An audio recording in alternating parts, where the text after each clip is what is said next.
And in Kilkenny is reported on marble stone there as black as ink, that with gold and silver I would support her. I'll sing no more now till I've had a drink. But see, the best Irish food is Guinness. Yeah, well, no argument that You had the wrong menu on the table. It said Guinness, Guinness. Guinness is 3 of the 4 Irish food groups, I That's understand. it. It's the one, the only one. Do you know they say that speaking of St. Valentine's Day, they say that Guinness is an aphrodisiac. I have not found it to be so, No, but I know I'm that. happy that... Well, the only thing that Guinness gets up is your hopes.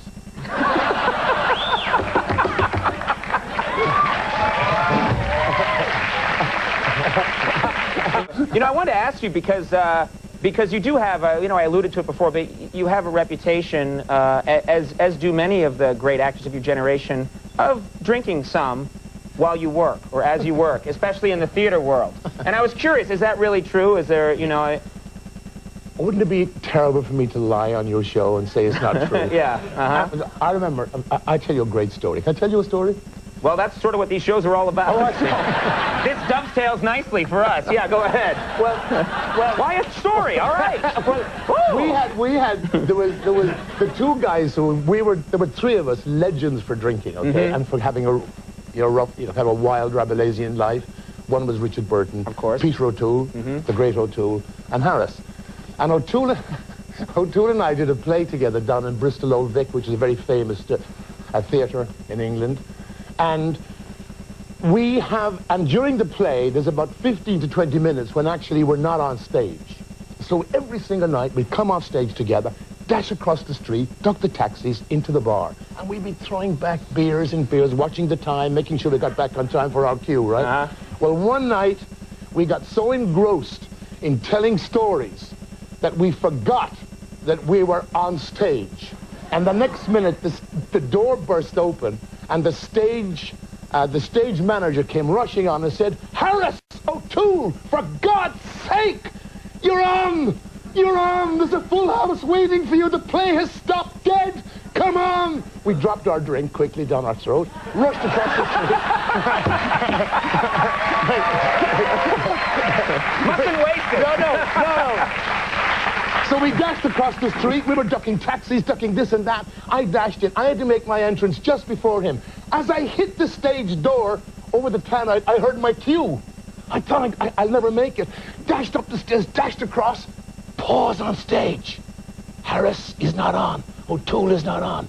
I just dashed on, tripped over a wire, slid right across the stage, right down to the footlights, and hung over onto the lap of 2 or 3 sort of Bristolian old women. And O'Toole was to come on next. And this woman looked at me in shock as my sort of head was in her lap. And she said out loud, "Good God, Harris is drunk!"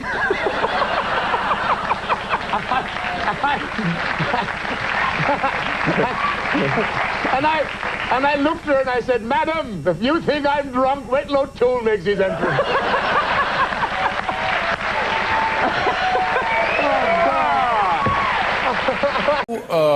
You are of the school and perhaps the heritage and the time where drinking was just something you did when you weren't doing anything else. Is that a fair way to express it? And when you were doing something else. Why not? Of course. And when you would go out for an evening, anything ever untoward happen? Like, would you, the next day, would you wake up in a... I mean, how did that work? Many... Well, there's one in particular which I'm fond of. It's my friend, the late Peter Finch. Mm-hmm. And we were in Dublin together on the lash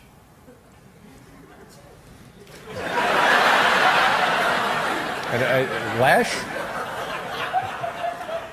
That means usually having a drop of something cheerful. I see. And then doing a lot of leaping and shrieking and saying, why not? And Finchy was living about a few miles out of Dublin, and I went back with him to his house where we were going to spend the night. And it was not too late, about 4-ish. 4 a.m.? Yeah. And there was a tiny little hole-in-the-wall bar. And we thought we'd just drop in for the last one. Well, we went in and we had a couple of drinks. And the barman, and it was a tiny little, really dirty little place, he said, boys, you had enough. You're having no more. So Finchy and I said, no, we're having much more. No, says he. You're out. So we bought the bar. There you go. Problem solved.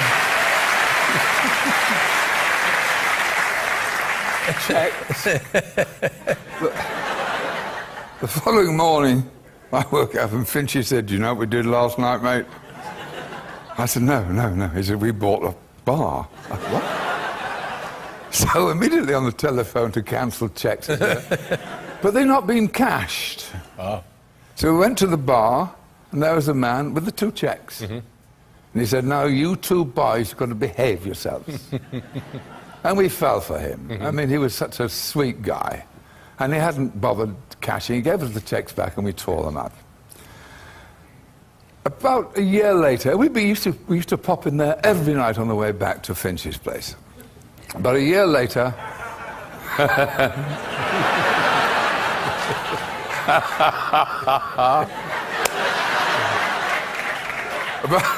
About a year later, he died. So Finchy and I went over to Ireland for the funeral. And because we got to know him a little bit and his family. Went to the cemetery, and there was this group around the grave, the family, sobbing noisily, and Finchy and I joined them on our knees. And a woman came up and tapped me on the shoulder, and we were at the wrong grave. Sorry, it all counts.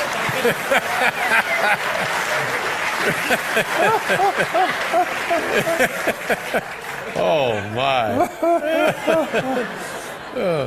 Had you... at any time during your life, speaking of that, at any time during your life, have you thought what you might like as a final message on your tombstone? Oh, yes. Oh, yes, it's arrived in the 60s.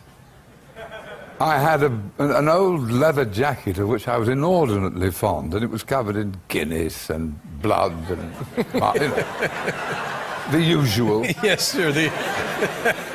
And I sent it off to the cleaner, or my wife sent it off to the cleaner, and it came back. And pinned on it was a large notice saying, Sycamore Cleaners. It distresses us to return work which is not perfect. So I'm having that on my tombstone.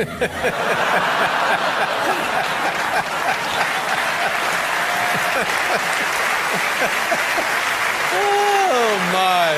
That's my epitaph. Lovely. But you have mellowed, have you not? I have. Didn't you do some really strange escapades, you and O'Toole and some of your your buddies?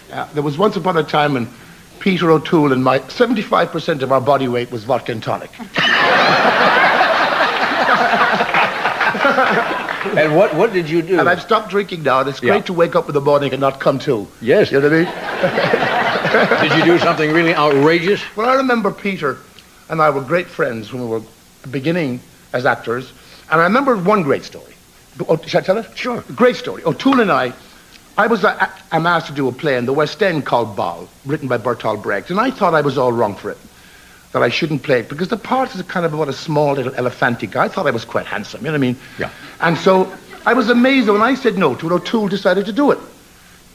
And I thought he's going to make it, Lawrence of Arabia had just come out, and I thought this is a disastrous move from O'Toole's point of view. Why would he want to do something like this that he can't really play? So I thought, well, and the reviews were wonderful when he came out, and I thought, I'll have to go and see this play, because I can't believe he's good in it. So I didn't want to go as Richard Harris, because the front of house manager will tell O'Toole that Harris is there. Mm-hmm. So I went to a costumer, and I got dressed as a Roman Catholic priest. And I went to a mate of mine and bought a ticket and set up in the gallery, dressed as a priest, with, you know, with the breviary and the rosary beads and the hat and the old collar and all that. And I'm watching O'Toole, and every act he's better and better, and by the end of the play, he's unbelievably brilliant. So I have to go back and tell him he's great. But I can't go back dressed as a priest. He'll ask me why. I get one of those from him, see? Sure.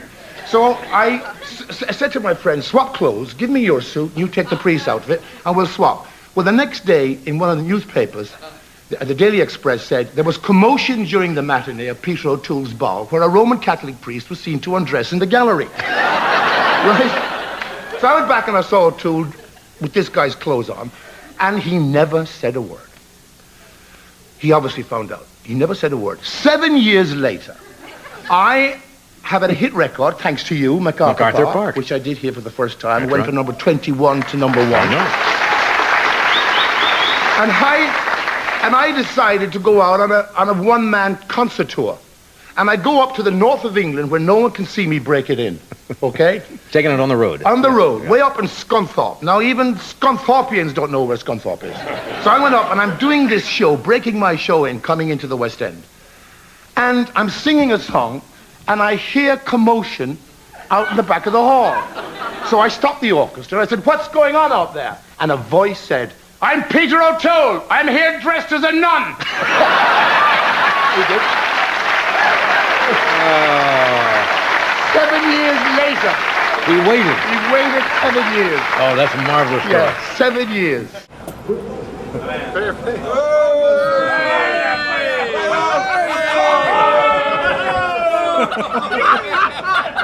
The Royal Navy have got me now. You tackle well. Could we use you? We'll bring you on the last 5 minutes. If Foley fails, you can be on the last 5 minutes. I'll be the referee. You know, maybe you do know this, maybe you don't know this. I don't know if you keep in touch with the man or not. Richard Harris has been on our show many, many times in New York City.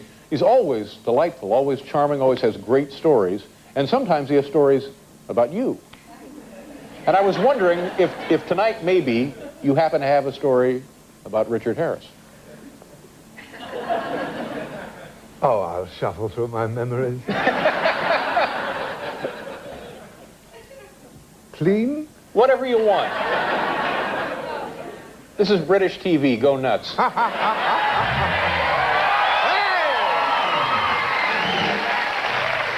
Well, in the old days when Richard and I were young and poor, he lived in a dirty little spot in Earl's Court. It was a cupboard, I fancy, which he'd rented. And one night we'd been frolicking.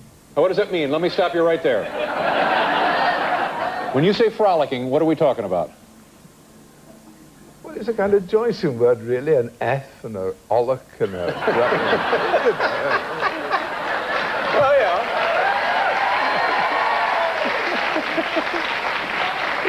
And we'd finished our frolicking, and of course I was living nowhere in particular, so I thought I may as well kip on Richard's floor or his sofa, or even if he was too drunk, I could kip in the bed, didn't really matter. And we got back to this little filthy spot of his in Earl's Court, and we were hungry, and not hungry for beer or whiskey. A meal, an honest meal. Hungry. Yeah. So we opened the freezer, and inside there was one chop. Pork chop? I don't know if it was a pork chop or a lamb chop or what kind of chop it was. I'm going to pretend it was a pork chop. All right? There was this old pork chop. All right, good. Kosher pork chop. Ancient. Clearly been there for quite a long time. Not as savory as a camel. So we smelt it, looked at it, and thought better of it. We won't. So we threw it through a window. Pop. Came the morning, we left his hole, and under the window from which we'd thrown the pork chop, there was a dead dog.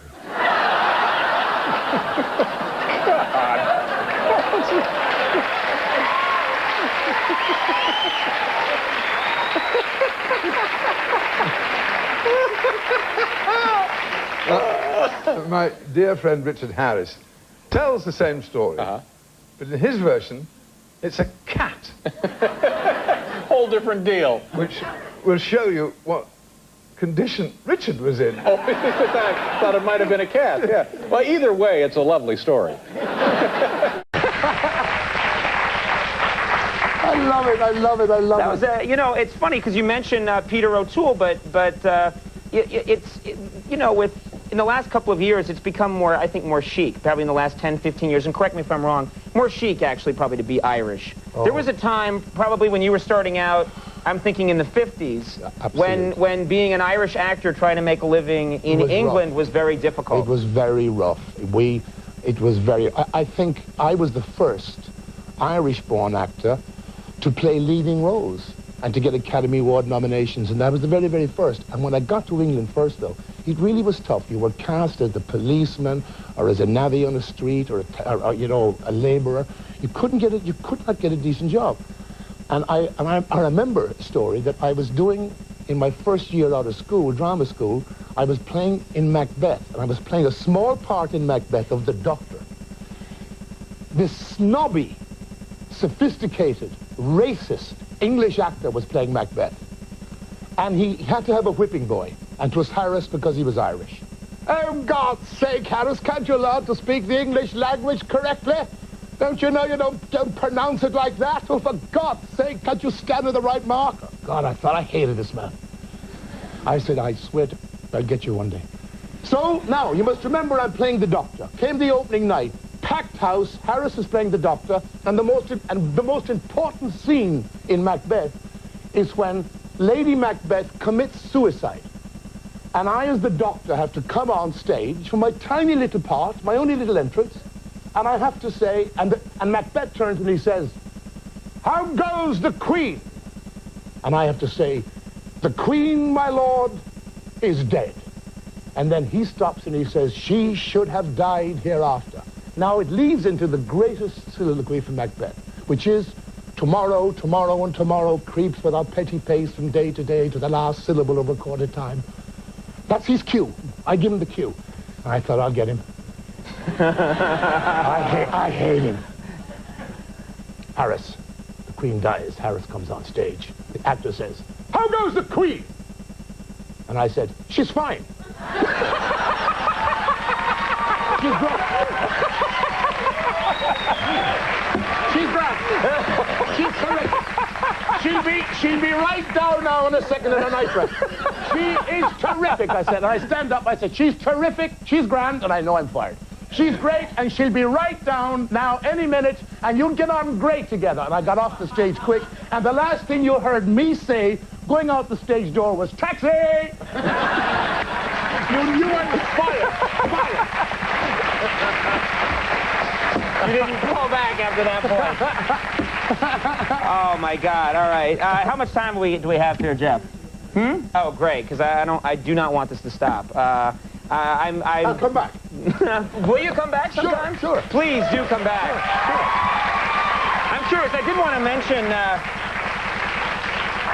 It is Valentine's Day, and you have a reputation for you know, the many loves in your life. You've been married how many times? Twice. You've been married twice. Twice. Okay. Yeah. And you've had romance difficult for you? No, they threw me out.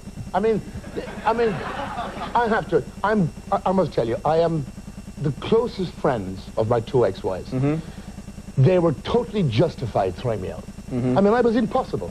Totally impossible. Never there, never here, never home, always away somewhere. I'll tell you a funny story, actually. My first wife... I don't think you can miss. Okay, my first wife was divorcing me, right? And she had this sort of very shrewd lawyer And my first wife was a sweetheart, and she's a sweetheart. Today she's my best mate. But her lawyer never told her, but he hired a private detective to follow me around London to build up a kind of case against me. There was no need to build a case against me. Just open the newspapers, and there was cases against me. Just say, it's Richard Harris. There it is. That was a justifiable divorce on her part. So I was tipped off that this guy was following me, and he was watching every move I made. And I found out his name, and I found out his home number, and I kept it in the pocket. Well, about a month afterwards, I was in the Dorchester Hotel in London, and I was really drunk. I drank about a bottle of a brandy it was actually, right? And it was about 3 o'clock in the morning, and I thought, I'll have some fun. So I get his card out of my pocket, and I ring him up to his home. And a very tired voice said, hello? And I said, are you Mr. So-and-so, the private detective? He says, yes, I am. Well, this is Richard Harris. You can hear that. Because he didn't know, he didn't think I knew. I said, well, I've got to tell you something. I said, I am pissed drunk. I don't know where I am. Could you please tell me where I am? Put him to some use. If nothing else, put him to some use. Can you tell us, give us a story about yourself and Peter O'Toole? Oh, well, we were great friends, Peter. He was in the academy in London, and I was in the academy, not the same one in London. We kind of were good chums. We were kind of both students. School kids? School kids. Yeah. And there was a play on in Brighton. Paul Schofield was doing a play, and we wanted to go down and see him. We didn't have any money, too much money, so he had an old rickety old car. We went down to Brighton, and you know, Brighton's on the coast, right on the sea coast with the beach and all that kind of thing. And we go down there, and we book a presidential suite at the hotel. You know, we don't have too much money. We're big students. shots. Big shots, yeah. Big shots. So we go to the play, and we drink all weekend. We own room service. But finally I said, we have to leave, Peter, in about an hour. How much money have you got? He said, he'd nothing. I had nothing. We couldn't pay the bill. It was pouring with rain outside, storm, and the beaches were dangerous to swim, and there was huge waves and so forth. You can't swim. And I said to Peter, look, I got an idea. Let's take off your clothes now, strip. So he stripped, I stripped, and we left on our underwear. Good thinking. And we rolled them up into a ball.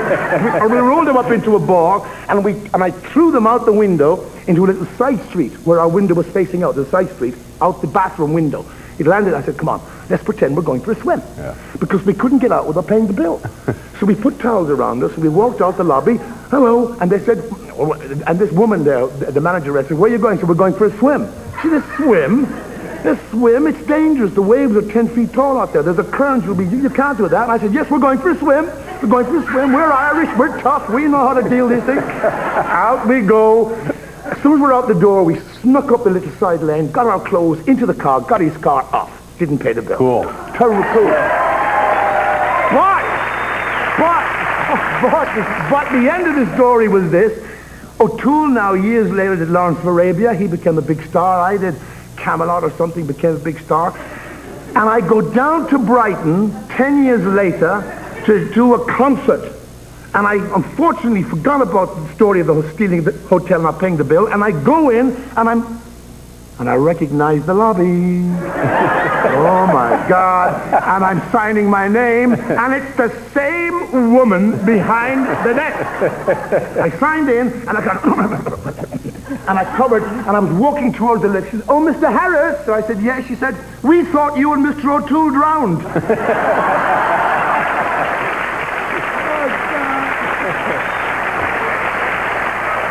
I've been drinking, and I'm seldom sober, a constant rover from town to town, and now I'm sick, and my days are over. Come on, your story, and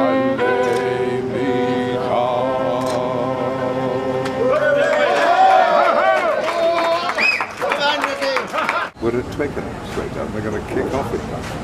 Thank you very much. Enjoy the day. my lords, we're off. Right.